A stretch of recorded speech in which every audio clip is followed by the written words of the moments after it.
Okay friends, next हम यहाँ पे देखते हैं बिट्स। बिट्स आपको पता है, आप लोगों ने देख रखा है बिट्स क्या होता है। तो here we use the beats to increase the intensity of the sound और decrease the intensity of sound. तो हम यहाँ पे बिट्स के लिए क्या करते हैं, तो when the two waves with the different frequency and same amplitude are travel in the same direction at that time, the intensity of the sound becomes 2 times maximum and 2 times minimum is called the bits। तो mainly हमें यहाँ पे bits में क्या focus करना है, तो bits में हमें यहाँ पे फ्रीक्वेंसी का डिफरेंस यहाँ पे मिलता है। हम यहाँ पे देखते हैं, तो here we consider the two waves with the different frequency f1 and f2।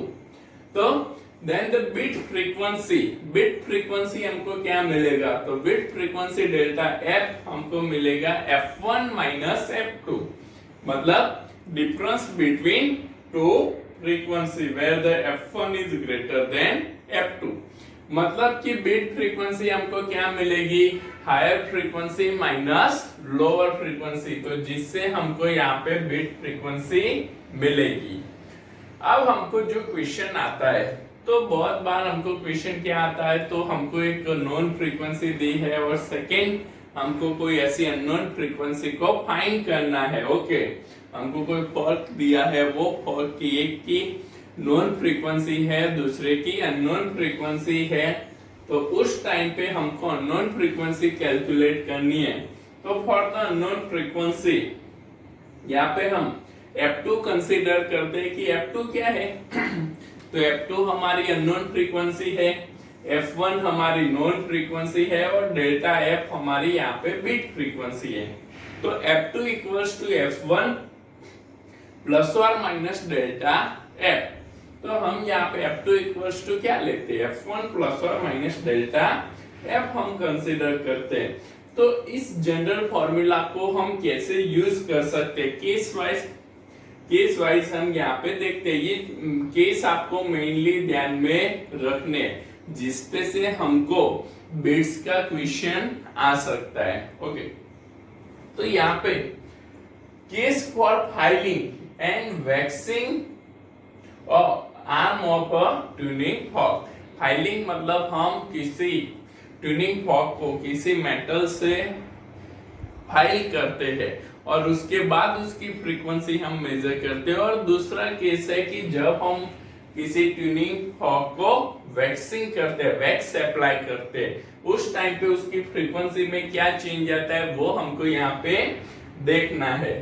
तो if on filing beat frequency is decrease, suppose हम किसी ट्यूनिंग फॉर्क के आर्म को फाइलिंग करते हैं, उसको किसी मेटल से फाइल करते हैं, घिसते हैं, उस टाइम पे हमको जो बिट फ्रीक्वेंसी मिलती है वो बिट फ्रीक्वेंसी क्या होती है, डिक्रीज होती है। अब जब बिट फ्रीक्वेंसी डिक्रीज होती है तो अननोन फ्रीक्वेंसी हम कैसे निकालेंगे, तो f2 equals to f1 minus delta f। Decrease होती है मतलब कि बिफोर फाइलिंग और आफ्टर फाइलिंग हमको जो बिट फ्रीक्वेंसी दी है वो बिट फ्रीक्वेंसी क्या होगी, डिक्रीज होगी। तो वहां पे हमको क्या फॉर्मूला यूज करना है, f2 equals to f1 minus delta f। तो हमको यहाँ पे उस पे से अननोन फ्रीक्वेंसी मिल जाएगी। Second, if on filing bit frequencies increase, suppose हम इसको फाइलिंग करते हैं और उसकी वजह से उस ट्यूनिंग फॉर्क की फ्रीक्वेंसी इंक्रीज हो, उसकी बिट फ्रीक्वेंसी इंक्रीज हो जाती है, तो उस टाइम पे अननोन फ्रीक्वेंसी हमको क्या मिलेगी, तो f2 equals to f1 plus delta f। f2 हमको क्या मिलेगा, तो known frequency plus beat frequency हमको यहाँ पे मिलेगी।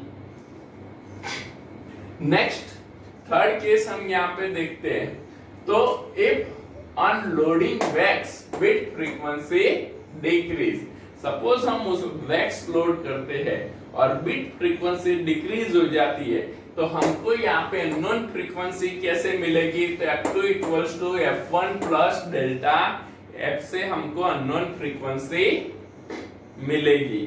और if on loading wax bit frequency increase, suppose हम वैक्स को लोड करते हैं और बिट फ्रीक्वेंसी वहां पे इंक्रीज होती है, तो वहां पे हमको अननोन फ्रीक्वेंसी कैसे कैलकुलेट करनी है? F2 equals to F1 minus delta F से हम यहाँ पे अननोन फ्रीक्वेंसी कैलकुलेट कर सकते हैं। तो यहाँ पे बिट्स पे आपको एक ये जनरल फॉर्मूला ध्यान में रखना है, ये बिट्स फ्रीक्वेंसी का फॉर्मूला ध्यान में रखना है, और ये 4 केस ध्यान में रखने हैं जिसपे से एमसीक्यू हमारे आ सकते हैं। तो ये था बिट्स जिसपे से हम एमसीक्यू सॉल्व कर सकते हैं। Okay, here we see the Doppler effect for the sound wave. तो यहाँ पे डॉपलर इफेक्ट हम देखते हैं। तो डॉपलर इफेक्ट क्या है? What is the Doppler effect? तो when the two body means one is a source of sound and second one is a listener of the sound is moving with each other, moving with relative to each other. At that time the frequency listened by the listener is different than the frequency emitted by the source. This is called the Doppler effect. इसको हम क्या बोलते हैं? Doppler effect बोलते हैं। तो यहाँ पे डॉपलर इफेक्ट को हमें डिराइव करना है, डॉपलर इफेक्ट के फॉर्मूलाज हमें यहाँ पे डिराइव करने हैं। तो सिंपली हम डॉपलर इफेक्ट के फॉर्मूला को डिराइव कर सकते हैं। तो here in the first figure, in the first figure, here we consider the source. Source is a stationary, means speed of the source Vs is equals to 0, and listener is a moving towards the source.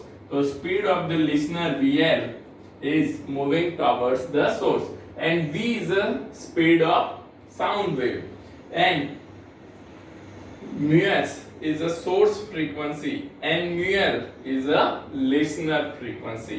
तो हमको यहाँ पे ये notation दिए है।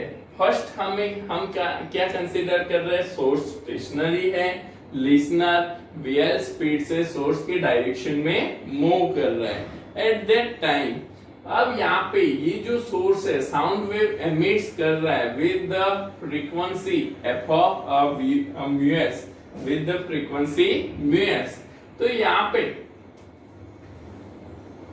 Sound frequency µs हम कैसे define कर सकते हैं? तो frequency equals to speed of sound divide by wavelength lambda, speed of sound divide by wavelength lambda. तो हमें यहाँ पे फ्रीक्वेंसी ऑफ साउंड यहाँ पे मिलेगी v बाय लैम्डा ना। अब यहाँ पे हमने क्या कंसीडर कर रखा है? ये तो हमने सिंपली सोर्स फ्रीक्वेंसी निकाली। अब यहाँ पे हम देखते हैं कि ये जो लिसनर है, ये लिसनर की फ्रीक्वेंसी मुझे निकालनी है। तो ये लिसनर की फ्रीक्वेंसी मैं कैसे निकाल सकता हूँ? तो यहाँ पे लिसनर क्या कर रहा है? तो it is moving towards the source, source की डायरेक्शन में ये चल रहा है। और यहाँ पे साउंड वेव है, साउंड वेव क्या कर रहे हैं? लिसनर की डायरेक्शन में चल रहे हैं। Then the frequency listen by the listener is given as a mu L equals to speed. तो स्पीड यहाँ पे क्या हो जाएगी? दोनों की रिलेटिव स्पीड है, तो वीएल और वी दोनों एक दूसरे की डायरेक्शन में ट्रैवल कर रहे हैं, मतलब स्पीड हमारी हो जाएगी VL प्लस V। और इसकी साउंड वेव की वेवलेंथ क्या है? तो दैट इज द लैम्डा। ये हमको क्या दिया है? लैम्डा वेवलेंथ है। तो यहाँ पे frequency of the listener is given as a speed of listener plus speed of sound wave divide by wavelength lambda. तो हमें यहाँ पे लिसनर की फ्रीक्वेंसी का एक फॉर्मूला मिला जिसको हम फॉर्मूला 1 कंसीडर कर देते हैं। अब यहाँ पे फ्रेंड्स हम क्या कंसीडर करते हैं, सेकेंड हम यहाँ पे कंसीडर करते हैं कि सोर्स भी ट्रैवल कर रहा है और लिसनर भी ट्रैवल कर रहा है। सोर्स moving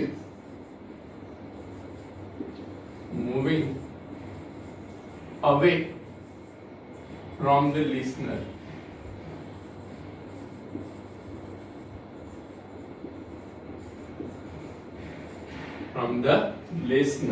मतलब यहाँ पे देखो तो सोर्स है, सोर्स क्या कर रहा है, तो लिसनर से दूर जा रहा है, मतलब सोर्स क्या था, पहले केस में क्या था, स्टेडी था, सेकेंड केस में क्या हो रहा है, ट्रैवल कर रहा है। अब कंसीडर करो कि सोर्स यहाँ पे O से O' पे जा रहा है, सोर्स यहाँ पे O से O' पे जा रहा है, मतलब यहाँ पे सोर्स ने क्या किया है, तो O पोजीशन पे उसने एक पल्स को एमिट किया, एक साउंड पल्स एमिट किया, फिर उसने यहाँ से चलना स्टार्ट किया।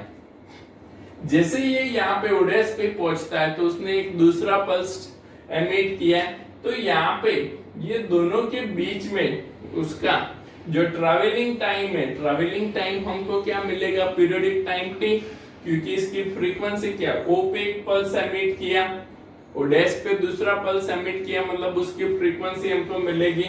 तो यहाँ पे source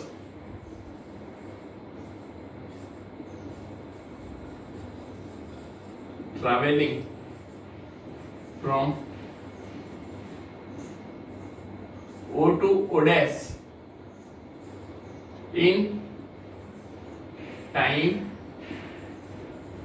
periodic time t, periodic time t में ये O से O' पे जा रहा है और एक दूसरा पल्स वहां पे एमिट कर रहा है। तो यहाँ पे ये जो हमको मिल रहा है, और यहाँ पे लिसनर तो क्या कर रहा है, लिसनर यहाँ पे इस डायरेक्शन में कंटिन्यूअसली ट्रैवलिंग कर रहा है ना। तो यहाँ पे वेवलेंथ लैम्बडा के लिए अगर हम देखें तो ये जो एक पल्स इसने यहाँ पे एमिट किया, दूसरा पल्स यहाँ पे एमिट किया, जो पहला पल्स उसने एमिट किया था वो ट्रैवल करके कहाँ पे आ रहा है, ये पॉइंट पे आ रहा है, दूसरा पल्स ये यहाँ पे एमिट कर रहा है, मतलब कि पहला जो पल्स है और दूसरा पल्स जहाँ पे एमिट हो रहा है उस डिस्टेंस को हम क्या बोलते हैं, wavelength lambda. Okay, distance between two crest और two trough is called the wavelength lambda. तो लैम्बडा हमको यहाँ पे क्या मिलेगा, तो from the figure lambda equals to क्या हो जाएगा, तो यहाँ पे देखो फ्रेंड्स ये O पल्स है, O पोजीशन है, O पोजीशन पे जो पल्स एमिट हुआ वो कितनी स्पीड से ट्रैवल कर रहा है, v स्पीड से, साउंड पल्स है v स्पीड से ट्रैवल कर रहा है, कितने टाइम के लिए ट्रैवल करेगा, तो जैसे इसने यहाँ पे पल्स एमिट किया और वो ट्रैवल करना, ये सोर्स ट्रैवल करना स्टार्ट करता है, तो उतने ड्यूरेशन के लिए उसने ट्रैवलिंग किया है, मतलब वो टाइम तो कितना है, पीरियोडिक टाइम t जितना है, तो यहाँ पे इसने कितना डिस्टेंस ट्रैवल किया होगा, तो speed into time v into t, तो lambda is v into t plus ये जो सोर्स है, ये सोर्स अभी कहां पे पहुंचा, O' पे पहुंचा, t टाइम में O' पे पहुंचा, तो उसने कितना डिस्टेंस ट्रैवल किया, तो speed of the source into time vs into t, vs into t, तो यहाँ पे lambda equals to inner bracket v plus vs into periodic time t। अब पीरियोडिक टाइम t तो क्या है, तो is nothing but the source frequency f of s, तो यहाँ पे periodic time t is equals to source frequency μs, वो हमको क्या मिलेगी, सोर्स फ्रीक्वेंसी μs, तो lambda equals to v plus vs divide by μs हमको मिलेगा। Now this is called the second formula. अब हमारे पास दो फॉर्मूला है 1 एंड 2, तो यहाँ पे put the value of lambda from the equation 2 to the equation 1. तो listener frequency mu L is equals to V plus VL divide bye, यहाँ पे लेमडा की वैल्यू हम पुट करते हैं तो वो क्या हो जाएगा, V plus VS into mu s. Denominator हमको न्यूमरेटर मिलेगा। तो listener frequency is given as V plus VL divide by V plus VS into mu s. तो यहाँ पे ये हमको एक जनरल फॉर्मूला मिला। अब यहाँ पे फ्रेंड्स ये जो सोर्स और लिसनर है, सोर्स और लिसनर दोनों डायरेक्शन में चल सकते हैं। तो हम इसके लिए डिफरेंट केस अगर हम देखते हैं, ये केस हमें बहुत ध्यान में रखने हैं। तो फर्स्ट केस की अगर हम बात करें तो फर्स्ट केस क्या है, तो source is a stationary and listener is moving towards the source.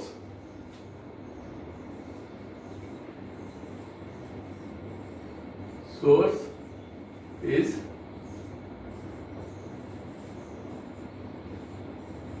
stationary and listener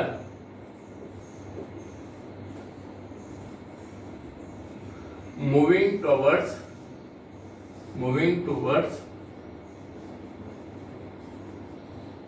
source.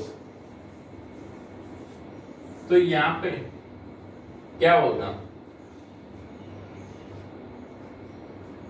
जब भी हम इसका साइन कन्वेक्शन देखते हैं उस टाइम पे हमको एक सिंपल ट्रिक ही ध्यान में रखनी है। लिसनर को आप ऐसे देखो तो लिसनर को कहां पे रखना है, लेफ्ट हैंड पे रखो, सोर्स को राइट हैंड पे रखो। लिसनर और सोर्स हो गए। द साइन जो राइट हैंड साइड वाली जितनी भी साइन है, राइट हैंड साइड जो स्पीड जा रही है वो सारी हम क्या कंसीडर करेंगे, पॉजिटिव, और लेफ्ट हैंड साइड जो जा रही है वो सारी हम क्या कंसीडर करेंगे, नेगेटिव। और speed of the sound is always positive. Right hand जो जा रही है वो पॉजिटिव, लेफ्ट हैंड जो जा रही है वो नेगेटिव, और स्पीड ऑफ द साउंड हम क्या कंसीडर करेंगे, ऑलवेज पॉजिटिव। अब यहाँ पे देखो, लिसनर इज मूविंग टॉवर्ड सोर्स, तो ये हमारा लिसनर हो गया, ये हमारा सोर्स हो गया, मूविंग टॉवर्ड सोर्स। तो राइट हैंड साइड जा रहा है, राइट हैंड साइड जा रहा है, तो यहाँ पे V plus VL by source तो क्या है, स्टेशनरी है, स्टेशनरी है, तो VS क्या हो जाएगा, 0 इंटू म्यूएस। तो mu L is equals to V plus VL by V into mu S. Second हम वैसे ही लिख सकते हैं, source is stationary, source is stationary and listener moving away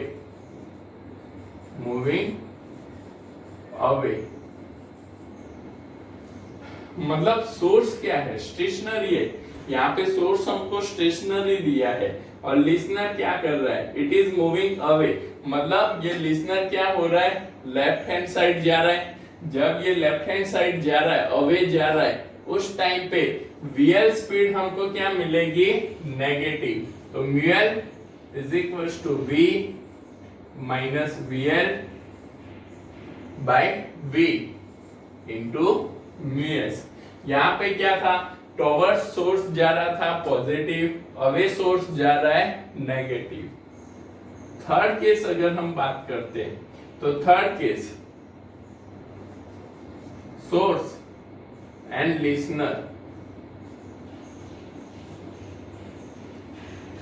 moving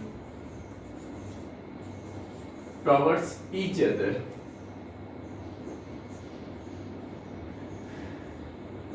moving towards each other। तो यहाँ पे दोनों एक दूसरे की डायरेक्शन में चल रहे, दोनों एक दूसरे की डायरेक्शन में चल रहे, मतलब लिसनर क्या कर रहा है, इस डायरेक्शन में जा रहा है, सोर्स इस डायरेक्शन में जा रहा है, लिसनर कहाँ पे जा रहा है, राइट हैंड साइड पे, और सोर्स कहाँ पे जा रहा है, लेफ्ट हैंड साइड पे। तो उस टाइम पे mu L equals to V plus VL divide by V minus VS into mu of S।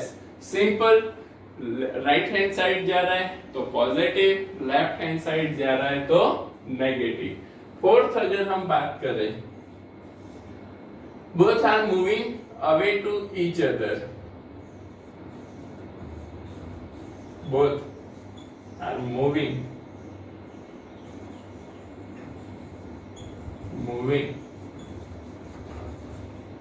away to each other, दोनों एक दूसरे से अवे जा रहे। अब दोनों एक दूसरे से अवे जा रहे हैं मतलब क्या होगा कि ये लिसनर कौन सी डायरेक्शन में जा रहा है, लेफ्ट साइड में, और सोर्स कौन सी डायरेक्शन में जा रहा है, राइट साइड में। तो mu L equals to V minus VL divide by V plus VS into mu S। तो सिंपली हम ये चारों केस पे से लिसनर की फ्रीक्वेंसी को कैलकुलेट कर सकते हैं, या इधर we can calculate the source frequency anyone. तो जनरली हमें ये केस ध्यान में रखने हैं जिसपे से हम ये कैलकुलेट कर सकते हैं, और उसपे से डॉपलर का कोई भी न्यूमेरिकल है वो डॉपलर का न्यूमेरिकल हम इजीली इस थियरी पे से सॉल्व कर सकते हैं। सिर्फ आपको इसको अंडरस्टैंड करना है, ये अंडरस्टैंड हो गया तो आप इजीली कोई भी न्यूमेरिकल को इस हिसाब से प्लेस करके, इस हिसाब से फिगर ड्रॉ करके आप इसको सॉल्व कर सकते हो। दूसरी